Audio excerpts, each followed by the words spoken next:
to me, when people start charging to go into a haunted place, that as a commercialization of it, and it kind of loses its appeal. But they're doing that to raise money. To raise money to fix it, but which is probably should be gutted. Right. And just torn down. Another place we've been to is Mansfield. Mansfield, yeah, the prison where they did Shawshank Redemption. That's a powerful place. That's yeah. Waverly Hills is actually kind of cool.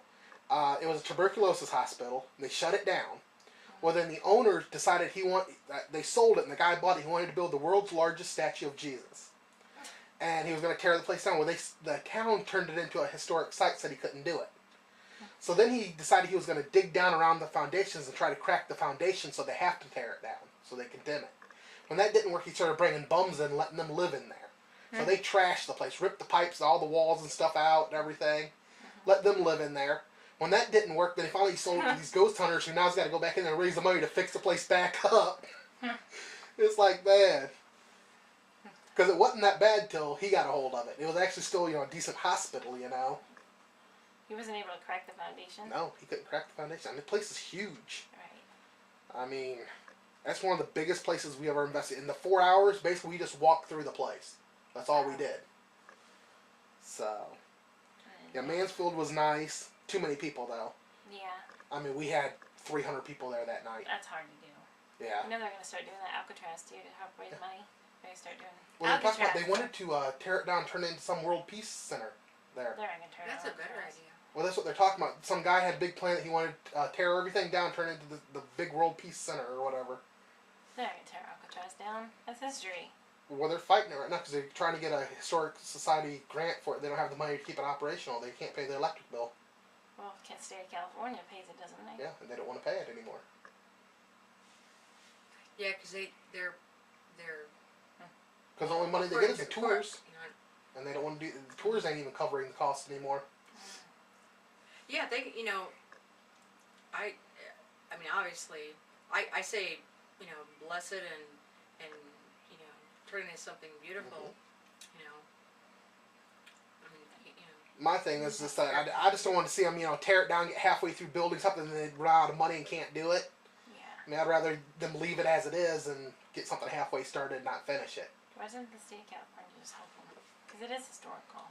It is, but... Wow. You'd think they would have gotten some money from when they filmed The Rock there. Why did they film movies there and get money that way? Got me. Oh yeah, I didn't go inside it. I did, take the boat up to it and stuff, and but I've seen it on TV. I mean, I don't have to go inside to know what it is, and that's a historical site. I've been to a lot of places in my life. I started traveling really young, and I've been all over the country. Been to lots of historical sites, presidents' homes, and. So that's one thing I really like about what we do, because I like the historical aspect of it. I like going back and finding out what was there before the house was there, the famous people, stuff like that.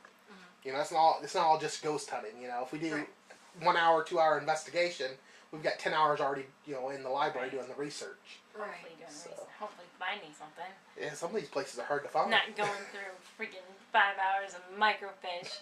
Gosh, that was annoying. That was. Like, we had a horse farm in Elkhart. They kept saying was like the best horse ranch around or whatever, and all this stuff. It was a beautiful place. Beautiful place. Big French doors in the middle of a barn. That opened up and everything. And they said there was a fire there and all this stuff. We went back through all the microfilm. I mean, we sat there for seriously 2-3 days and couldn't find any record of it at all. Nothing. I went to the Goshen Police Department and asked them how to get a police report from the 30s. Couldn't find plaque records. We couldn't find anything. As far as the county knew, there was nothing on the land. I guess, was that their request for you to do that? Well, no, they didn't request to do all the history. They just let us come in and do the investigation there. But for us, we had some evidence. We had a couple of members smoke while they were there. They saw flames, stuff like that. Got some names and stuff on the psychic. So we're trying to do our research, and it's just there was nothing. Yeah, the county doesn't even know the house is there. Like, there's nothing there. Like, well, yeah, there is. I mean, it's listed. They show the plot record that that somebody bought it or whatever, but there's no record of who it is or no names. I guess, you know,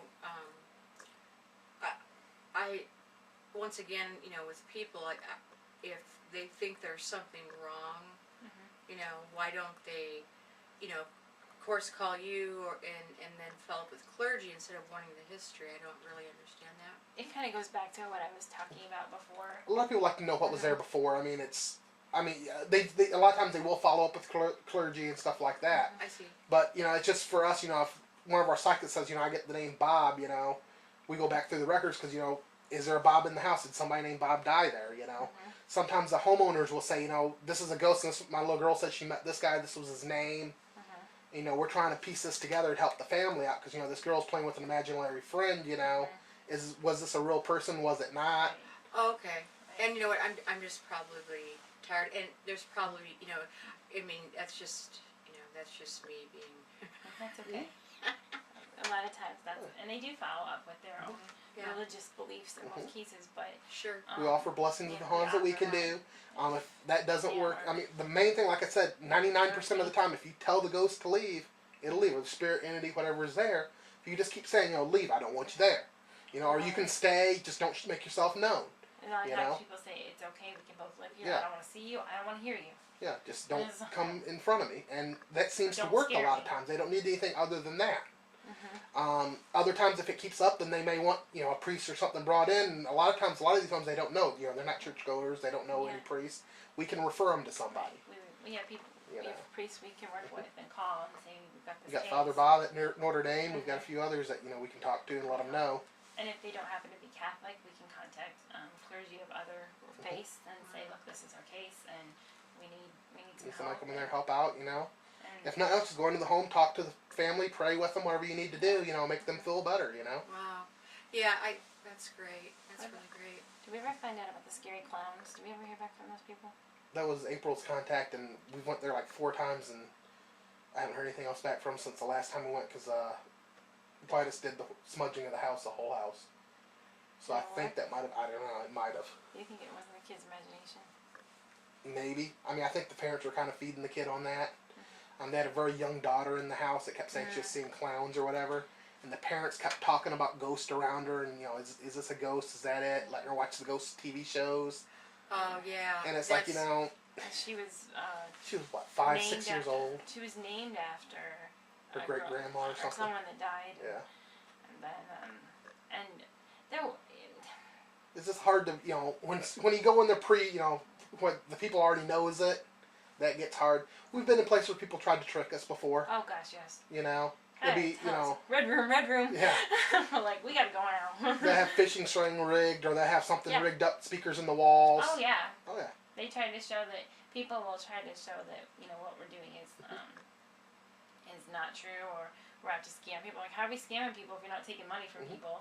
We had a group from Notre Dame, or from Bloomington College. We went down there, and the whole thing was that this room they had, it was a kid's room. They had a little net that had a bunch of little stuffed animals in it. And they said that they'll leave the room, shut the door. When they come back, all them stuffed animals will be thrown all over the room. So, you know, they're like, if you put a camera, it won't happen. You just gotta, you know, leave the room and then come back. Well, we're down in the kitchen, and we hear some banging. We go upstairs and look, and sure enough, all the animals are thrown all over. Well, there's this little cubby hole in the wall, a little door. And we can't open it. And they're like, oh, it's always been locked. We don't know what's in there. Yeah, right. So we took some baby powder and put it on the floor in front of the door. Put the animals back up there and went downstairs.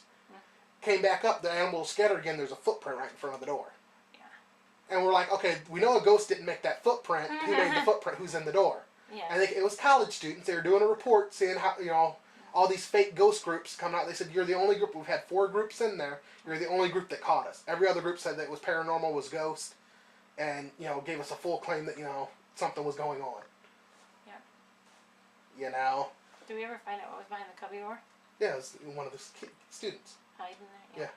Little cubby door in the wall, and they'd go in there and hide, and they'd come out and mess up the room, and then go back in there. People, people got to do stuff, wire. Wow, that's really weird. I mean, I don't understand it at all. Just like the speakers in the wall. People's built whole houses with speakers hidden in the walls, and they'll put up like a tape player that has like a scream or something, or come out and put it on a timer. So you'll be walking through the house, you'll be 2-3 rooms away, and you hear this scream, you go in the room, there's nobody in there. you're trying to figure it out, and then you hear it again, you'll trace it right back to coming from one spot in the wall. Put your EMF meter or whatever up there, it's spiking. You know there's something there. But they actually go to that extreme to waste your time. Oh yeah. Oh yeah. Just to mess with us. Yeah. And that's the thing. I mean, we could be out there helping a family, helping somebody that needs it, instead of trying to disprove this stuff. That's what I'm saying. And I know one other thing. Have you ever has anybody ever done it? Well,